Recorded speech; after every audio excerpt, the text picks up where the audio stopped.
There is a spiritual secret about John the Apostle and Evangelist that almost no one speaks about anymore, and yet it carries the power to quietly reshape a life from the inside out. It is not loud, it is not dramatic in the way the world understands drama, but it is deep, steady, and strong enough to hold a soul together when everything else falls apart. On December 18th, the Church celebrates St. John, and for many people it passes like any other feast day, unnoticed, unentered, unexplored. But in the spiritual realm, this day is heavy with grace. It is filled with light that waits to be received, not forced, and that distinction matters more than most people realize. Land, among all who walked with Jesus, John did not simply follow him from place to place. He did not measure his faith by how much he did or how much he spoke. John went deeper. He entered the mystery itself. He leaned his head against the chest of Christ at the Last Supper and listened to the heartbeat of God. That image is not poetic decoration, it is a revelation. John placed himself where love flows from. He learned Christ not by distance, but by closeness, when betrayal was already in motion. When fear was beginning to creep into the room, John stayed close enough to feel the steady pulse of divine love that does not panic, does not flee, does not collapse under pressure. Blind. When the others scattered in terror, when the sound of the hammer echoed against wood and flesh, John stood at the foot of the cross. He did not run. He did not look away. He did not protect himself from the sight of suffering. He remained. And in that remaining, something eternal was entrusted to him. Jesus, gasping for breath, carrying the weight of the world's sin, looked down and chose John for a mission no other human being had ever been given. For he entrusted his own mother to him. Behold your mother, and to Mary, behold your son. This was not a practical arrangement. It was a spiritual transfer. John was chosen not because he was the strongest or the most authoritative, but because he knew how to stay. He knew how to be present without needing control. John took Mary into his home, and his soul was reshaped by that hidden life. Imagine the days they shared, the silences, the grief that lingered after Calvary, the memories Mary carried in her heart. John lived with a woman who had carried God in her body. He learned love not as theory, but as lived reality. From Mary, he learned how to hold suffering and hope together without breaking, how to trust when God feels silent, how to see light even when darkness presses close. This is why John's gospel feels different from the others. Matthew, Mark, and Luke tell you what Jesus did. John tells you who Jesus is. In the beginning was the Word. Those words are not academic theology. They are the overflow of a soul that has seen too much to remain shallow. Saints throughout history have said that John saw mysteries he could not speak about, that he received revelations that would have shattered an ordinary heart. This is why the Church teaches that John was preserved in purity in a unique way, not because he was fragile, but because his heart was capable of receiving divine intimacy without turning it into possession. December 18th is one of the most spiritually powerful days in the entire liturgical calendar. Those who approach it with awareness often receive graces of inner healing, clarity, protection, and deep spiritual light. There is an ancient tradition that those who seek St. John's intercession on this day receive a special purification of the heart and an increased ability to perceive God's presence in their daily lives. John was the youngest apostle. They called him the beloved disciple, not because Jesus loved him more, but because John could receive love more fully. That is a difference most people miss. Many of us want God's love, but we resist its demands. We want comfort without transformation. John allowed love to change him. He understood something the others were still learning. Following Jesus is not just about action, mission, or sacrifice. It is about intimacy, about allowing yourself to be seen, known, and reshaped.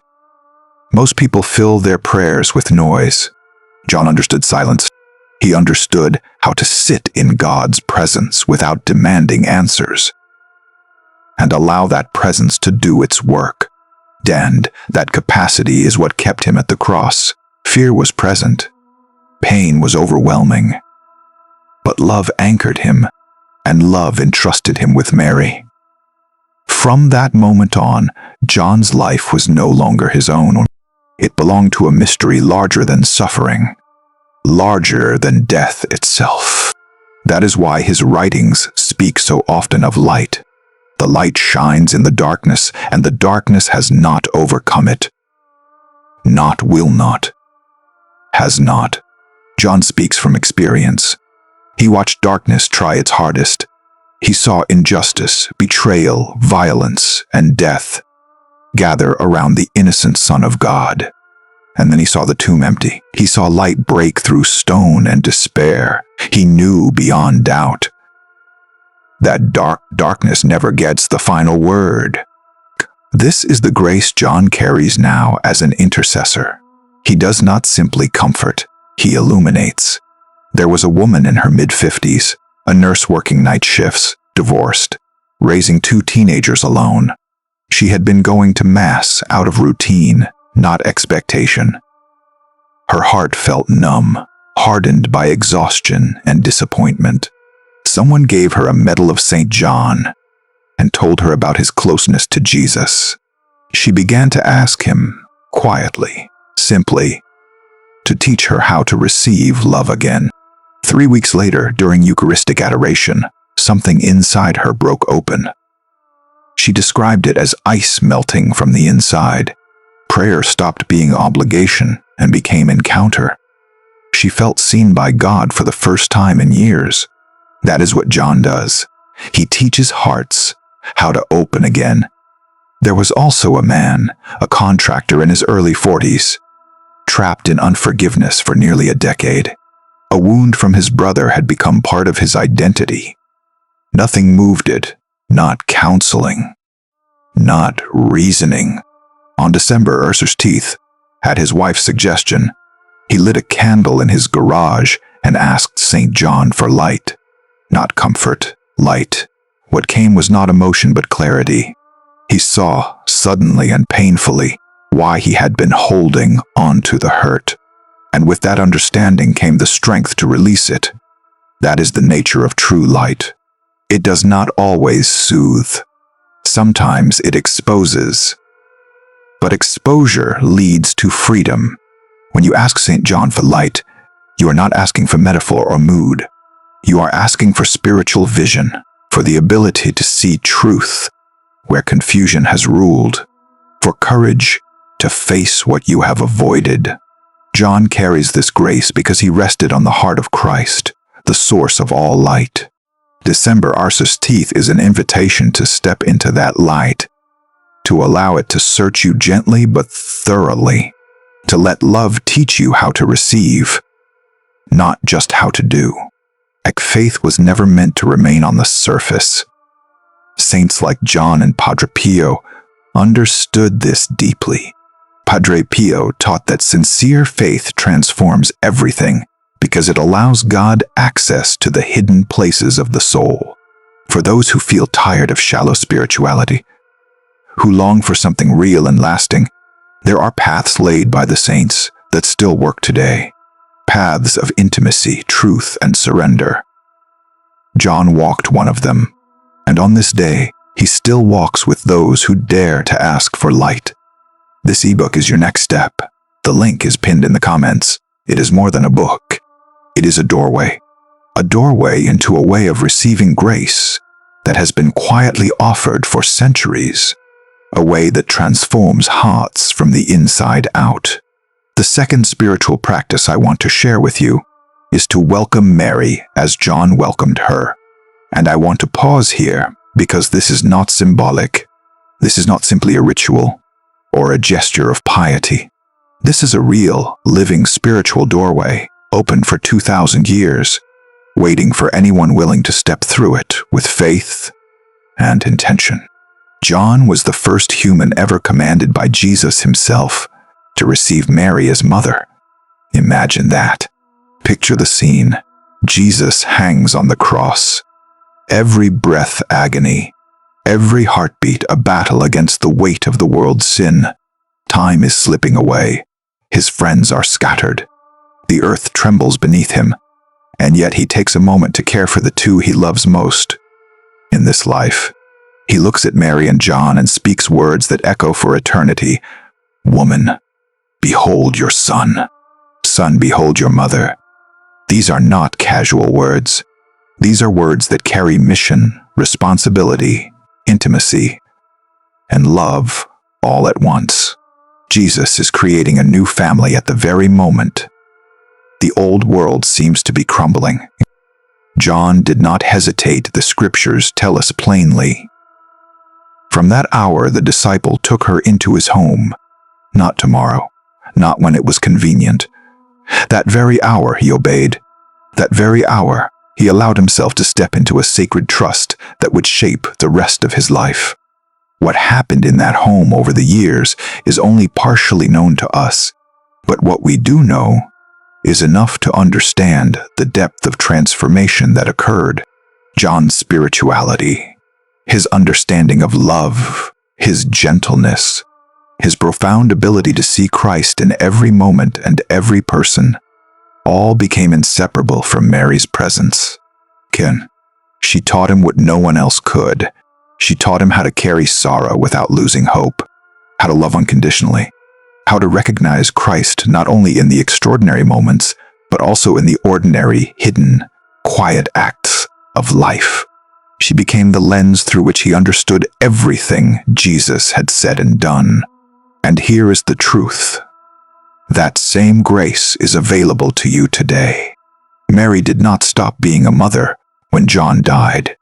She continues to offer her protective, transforming presence to anyone willing to receive it, anyone willing to open the door of their heart and home to her. Do not rush this. Let it sink in. This is not about reciting words mechanically. This is about creating a real space for Mary to enter your life. To welcome her is to invite the Mother of God into your family, into your home, into the deepest chambers of your heart that ache, that need comfort, that crave guidance. And do not mistake this for mere emotional comfort. Though comfort may come, this is about real spiritual protection. Homes that consecrate themselves to Mary become sanctuaries. Restlessness settles. Arguments dissolve.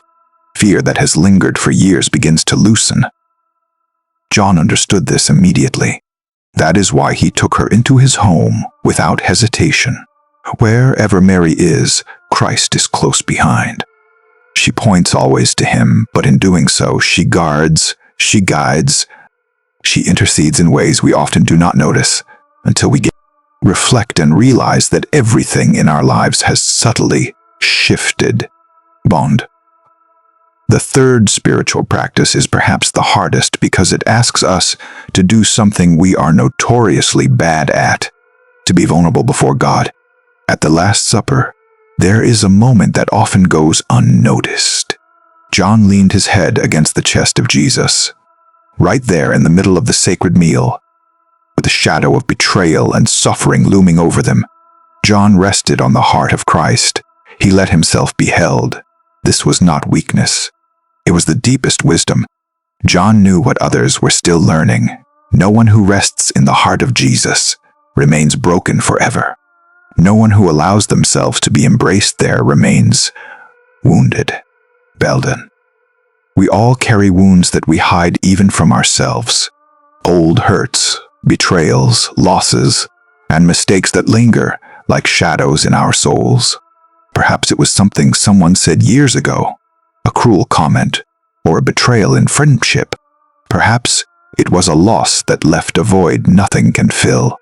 Perhaps it is guilt, shame, or regret that gnaws quietly at the edges of your life. These are not small things. They shape the way we love, trust, and see ourselves. And we get so accustomed to carrying them that we forget they were never meant to remain permanent. John understood a fundamental truth. Some wounds cannot be healed through willpower, time, or even the best intentions. They require surrender. They require laying them down at the feet of love itself. Divine love, that does not wait for us to fix ourselves first, but meets us precisely where we are. Love that does not demand but heals through presence. That is the gift John gives us today. The same way he leaned on the heart of Jesus, we can, in spirit, lean and allow healing to flow. Find a quiet place where you will not be interrupted. Close your eyes, take a slow, deep breath. Let your body relax. Let your mind become still. And then speak simply, sincerely, every word from your heart. Saint.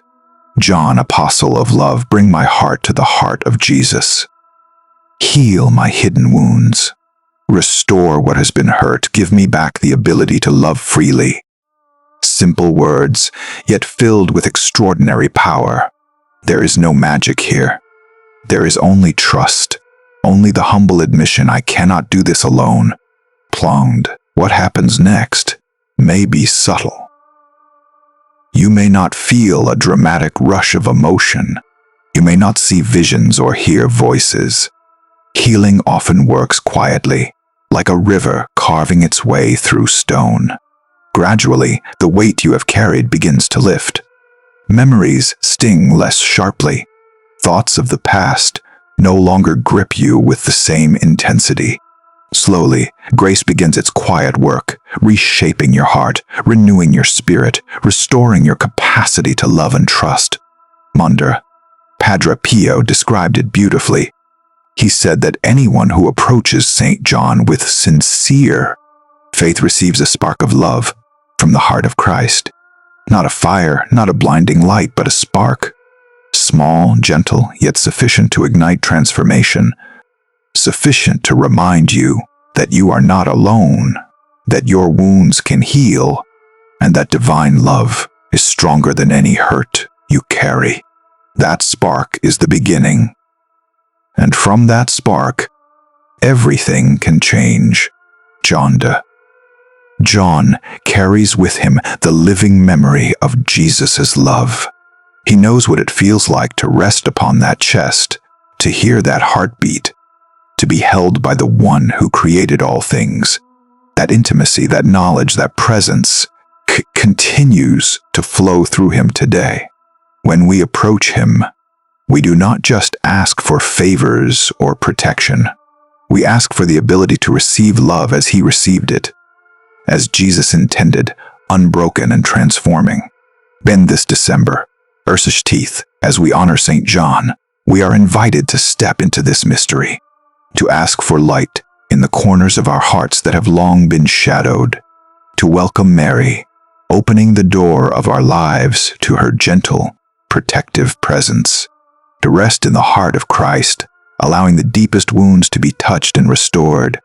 These three practices, asking for light, welcoming Mary, and resting in the heart of Jesus, are deceptively simple, immensely powerful. They have the capacity to change the trajectory of your life, just as they changed John's, just as they continue to change lives today.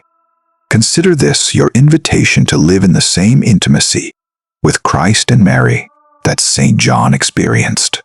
Let this day, December, Ursus Teeth, become a turning point in your spiritual journey.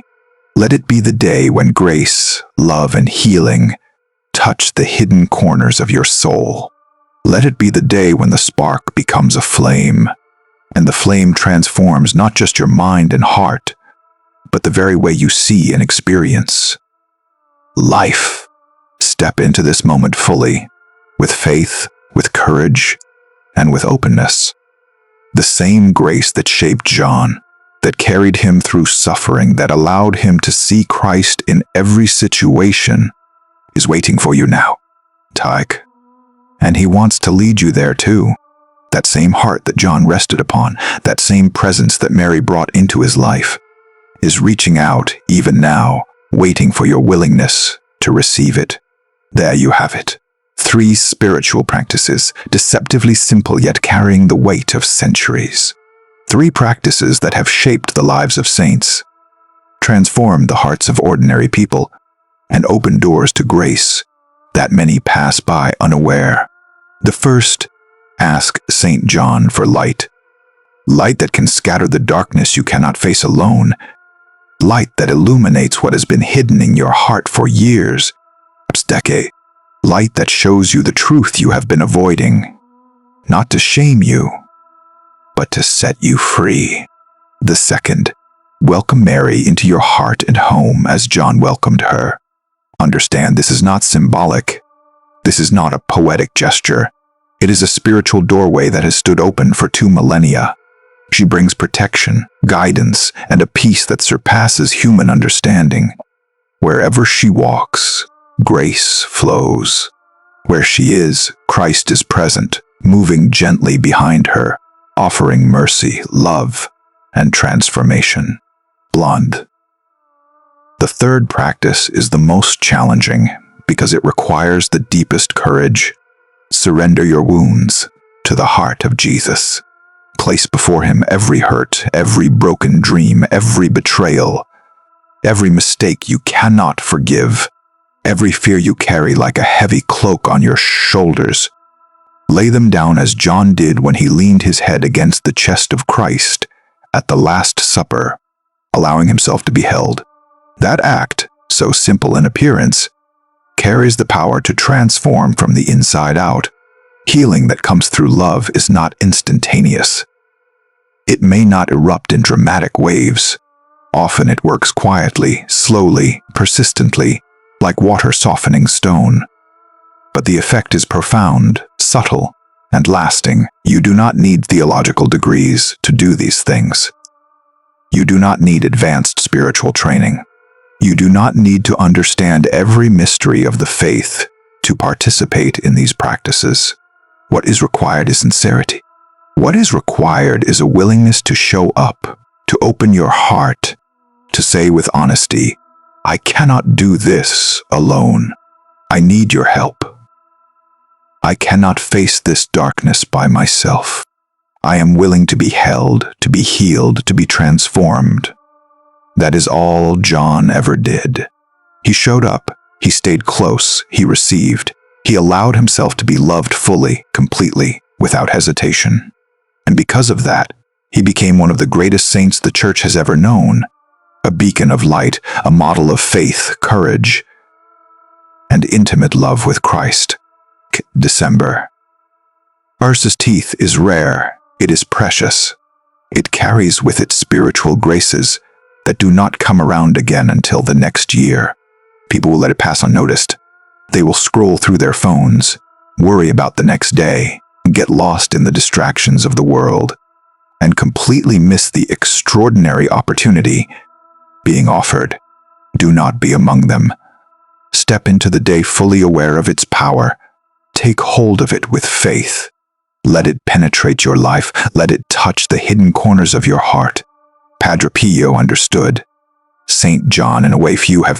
He saw in John a reflection of what every soul is called to become. Intimate with Christ, protected by Mary, blazing with light born from resting upon the heart of God. Padre Pio taught that approaching John with sincerity opens a door that most of us do not even know exists. A door to spiritual clarity, to healing that goes deeper than words can explain, to peace that is independent of circumstances, to love that restores, renews, and transforms. St. John carries with him the living memory of Jesus' love. Not a faded photograph, not a distant echo, but a living, active, present love. He knows what it is to hear Christ's voice, to feel his presence, to be called beloved. That love is not reserved for him alone. It is extended, even now, to anyone willing to receive it, anyone willing to open their heart and trust. His intercession is powerful not because he asks things blindly, but because he is leading you into the same heart he once touched. He is guiding you toward the same mother he welcomed, the same light that illuminated every shadow of his soul, the same intimate, transformative love he lived every day. Can Mary's silent presence walks with John wherever he goes. She taught him how to carry joy and sorrow together. She showed him how to remain faithful when everything seemed lost. She revealed to him how to see Christ, even in the darkest moments. When you ask John for help, you are also drawing close to her. And wherever she is, grace flows, unseen yet real, steady and strong. You may not always notice the shifts immediately, but over time, you will recognize that things have changed. Peace will settle where chaos once ruled. Restlessness will fade. Fear will loosen its grip. Hearts and homes, consecrated to Mary, experience protection and transformation in ways that transcend ordinary explanation. John saw mysteries the rest of us are still striving to understand. He witnessed heaven opening. He beheld the Word made flesh. He saw darkness attempt its worst and fail. That same light shines through him today, ready to illuminate the hidden corners of your heart, to reveal what your own eyes cannot yet perceive. It is patient, gentle, and persistent, waiting for your willingness to receive it, waiting for your act of faith, your gesture of trust. If these teachings have touched your heart, take a moment to write thank you in the comments. Let this simple action be a seed that spreads the message to others who need it. We are not building merely a channel or a platform. We are building a community of souls striving to walk closer to God, strengthen faith, and support one another on this journey. If you feel called to join this mission, please like this video, share it with someone in need of encouragement, and consider becoming a member of this community. Your support enables us to continue sharing messages of hope, truth, and spiritual nourishment, bringing the light of saints like John and Padre Pio to those who hunger for it. And let the light that guided John illuminate your path. Let his courage become your courage. Let his love for Christ awaken a deeper love in you. Let his witness remind you that even in the darkest moments, grace is present. Let his intercession draw you closer to Mary, to the heart of Jesus, to the peace and protection that flows from their presence. Let this December, Herser's teeth become a turning point in your spiritual journey. A day when you allow yourself to be held, when you accept the gift that has always been waiting for you, when the spark of love becomes a flame that transforms your life forever. And remember, St. John did not perform miracles for himself. He allowed love to shape him, but he embraced suffering, joy, and grace in the same breath. And by doing so, he became a vessel of divine light, a guide for all who seek God with sincerity and humility. This is the same gift being offered to you now. The same light, the same presence, the same heart of Christ that John rested upon, the same mother that he welcomed, the same intercessor that continues to carry heaven's mysteries is available to you. All you need is openness, sincerity, and a willingness to trust. Step into this day fully. Ask for light. Welcome Mary. Surrender your wounds. Let grace find the hidden chambers of your heart. Allow love to heal what you cannot heal on your own. Let the heart of Jesus restore you. Let the presence of Mary protect, guide, and teach you. Let the light of St. John illuminate what has been dark too long. This is your invitation, your moment to participate in the extraordinary mercy and love that has been flowing for centuries. And when you do, when you allow yourself to be held by the heart of Jesus, when you welcome Mary as John did, when you accept the light that only St. John can help you receive, your life will never be the same. You will see clearly. You will love deeply. You will stand strong when the world shakes. You will carry within you a peace, a courage, and a light that others will notice, even if they do not know its source. This is not fantasy. This is the reality of grace, waiting for those willing to receive it, waiting for those willing to open their hearts and say, "Here I am." I am ready. December, Ursa's Teeth is a sacred, rare day. Do not let it pass unnoticed. Let this be the day that transforms your spiritual life. Let this be the day when something breaks through the walls you have built. Kalkal, when grace finds the places no one else can reach, when the heart of God touches you as intimately as it touched St. John. Walk through this day with intention, with faith, with courage, with hope. And when the day ends, carry with you the knowledge that you have been touched by a love that has no limits, a light that cannot be extinguished, a peace that cannot be shaken, and a heart that always waits to hold you, ever.